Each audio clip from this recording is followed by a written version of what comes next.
When things break, and they always do, remember to carry a Leatherman multi-tool. These pocket-sized lifesavers can help take care of all kinds of issues, from tightening screws to starting a fire. Ready to save the day? Visit Leatherman.com. This is Optimal Startup Daily, episode 950, How to Keep Track of Your To-Dos, and the new 9 to 5, Tips on Adapting Your Work Environment by an Organizational Expert, both by Julie Morgenstern of juliemorgenstern.com. And I'm Dan, and welcome to Optimal Startup Daily. This is, of course, where I read to you every single day from great blogs about business and entrepreneurship. And we've got a couple posts for you today. They're on the shorter side, so we can give you a 2-for-1.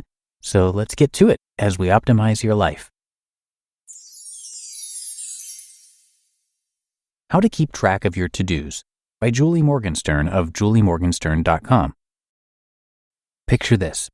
You're lying in bed, desperate for a good night's rest, but each time you approach the precipice of sleep, yet another intrusive thought jolts you awake. Don't forget to refill your prescription before Friday.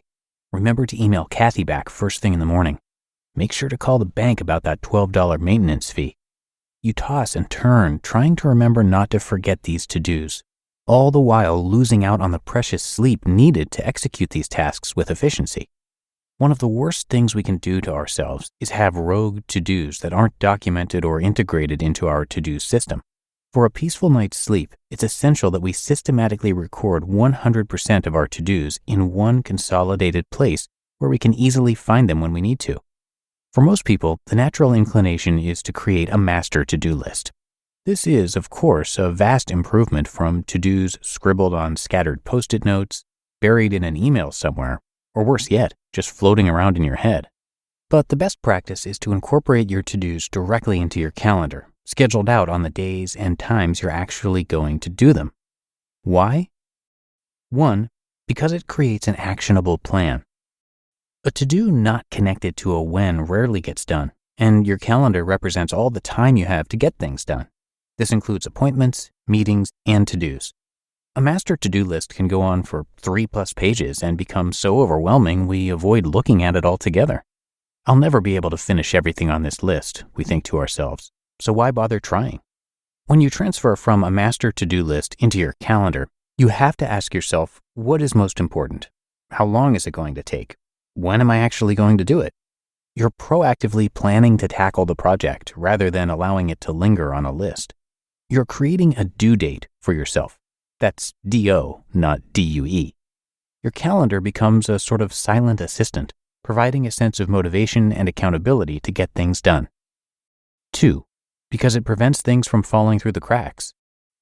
Your calendar is something you look at every day, so when you put a to-do in your calendar, it'll never get lost. You might see it a few days ahead and say, oh gosh, I can't do that thing on that day, something came up. It's exactly as you might see a doctor's appointment you scheduled 6 months ago and say, gee, that day doesn't work for me anymore. But the event on your calendar will prompt you to reschedule. In this way, it can be helpful to think of your to-dos like appointments. Even if you can't get something done on the day it was planned, you'll be prompted to reschedule rather than forgetting about it altogether. And 3, because it allows you to chart a flexible course. Life happens. Opportunities arise, interruptions come. Our best laid plans get derailed, and sometimes things simply take longer than expected. Having your to-dos scheduled into your calendar allows you to continually readjust as things come up. If you don't get something finished, you can look ahead in your schedule and see when you can make it up. You can see the to-dos you have planned for the day or days ahead and consider whether those are still the highest and best use of your time, or if something else has come up that preempts them. In other words, calendaring your to-dos helps ensure that what you do on any given day is connected to your near and long-term goals. Ultimately, calendaring your to-dos takes the pressure off. You'll no longer lose sleep at night trying to remember what you need to do in the days and weeks ahead. Instead, everything is documented and organized. Your reminders are in place. Your plan is realistic yet flexible. Your time is properly allocated to the most important tasks, including meetings, appointments, and to-dos. Rather than staring down the barrel of a 3+ page to-do list, you have only to do what is feasible on a day-to-day basis. And when more things feel doable, more things get done. The new 9 to 5, Tips on Adapting Your Work Environment by an Organizational Expert, by Julie Morgenstern of juliemorgenstern.com. There have been a lot of discussions lately about the future of the work environment. There seems to be a disconnect between what employers want and what their employees need. Many employers want things to remain as they were. However, many employees are now looking for a schedule that offers more flexibility, one that allows them more time to work at home after its proven success over the past couple of years. There's been a box in which employees have been working in for decades. This box is the Monday to Friday lifestyle that we find ourselves in, the one that used to be from 9 to 5, then turned to 8 to 8, and since the pandemic, it seems to be all day. The one constant is that the box involves working through the week while having weekends off. But after the last 2 years, it's clear that this must change. So, how can leaders, employers, and managers adapt to this change? Check out these organizational expert tips on adapting your company's work environment so that everyone wins. 1. Employees need fulfillment to reach peak performance. One of the major changes that need to be made by employers is no longer separating the work self from the personal self. People will not provide their peak performance for employers if their personal life isn't being adhered to.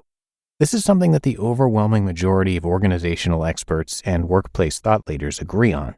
The days of leaving your personal life at the door are gone. People need to be fulfilled in both aspects of their life. This will lead to better work and a happier workplace. Work is just a piece of the larger puzzle of a person's life. Employers need to recognize and understand that these people are more than just their work. 2. Create policies that work with employees' schedules. There seems to be a lot of worry surrounding company culture if employees were to allow more flexibility. How would it work? If one person is working during the day, one is working in the evening. One has weekends off, another employee works during the weekend. It can seem difficult, but once it's discussed with your team and once you understand how their lives are affected outside of work, you can decide which schedule is best for them. With the added flexibility also comes additional responsibility, according to organizational experts. Just because there is greater flexibility doesn't mean that the workers are not expected to pull their weight and get their work done. In fact, this is to ensure better work. And 3. Work and personal lives living in harmony. Organizational experts agree that when people feel as though they are being heard, it will lead to better production in the workplace. Not everyone is wired the same way, and not everyone is living the same kind of life outside of work. So by having everyone work the same schedule, you're not getting the most out of each worker. Once personal and work lives can live in harmony, your workers will reach the performance that both they are striving for and that you will be pleased with. You just listened to the posts titled How to Keep Track of Your To-Dos and The New 9 to 5, Tips on Adapting Your Work Environment by an Organizational Expert, both by Julie Morgenstern of juliemorgenstern.com. Before AvidXchange, managing accounts payable took too much time and effort. Coding and reviewing invoices, tracking down approvals, the list goes on. But with AvidXchange, your AP is automated, so you can review and approve invoices anytime, anywhere. You'll gain greater visibility and control into your workflow, giving you time to focus on more important things. Experience the power of change. AvidXchange. Learn more at avidexchange.com. That's avidexchange.com. The tech industry is having a rough season. Especially for startups compared to prior years, fundraising is increasingly hard and every dollar counts. Enter our sponsor, Notion.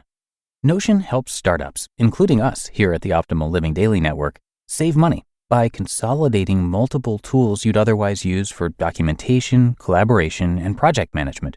Because of this, Notion can be a central hub for your teams to do the majority of their work. Whatever project is on your plate, Notion AI lets you skip to the good part. Save time and write faster by letting Notion AI handle the brainstorm and first draft, or turn your messy notes into something polished. Notion is now offering eligible startups up to 6 months free for their Plus plan, plus unlimited AI for that 6 months through the Notion for Startups program. Apply for your startup's free Plus access today at notion.com/OSD. And when you use our link, you're supporting our show. Start saving your startup some money and apply for Notion for Startups today at notion.com/OSD. And when you use our link, you're supporting our show. And thank you to Julie for both of these posts today. Julie Morgenstern is an organizing and productivity consultant New York Times bestselling author and speaker. For over 25 years, Julie has been teaching people all around the world and at all stages of life how to overcome disorganization to achieve their goals. She is the inventor of the inside-out approach to organization and the brain behind their services. And she has a bunch of great articles and much more on her website, which again is juliemorgenstern.com, so you can check that out. And again, a big thank you to Julie for letting us share her work. And I thank you, as always, for being here with me and being a subscriber. And I do hope these posts help to propel you to new heights in your work life. All right, I will be back again with you tomorrow for another episode, and that is where your optimal life awaits.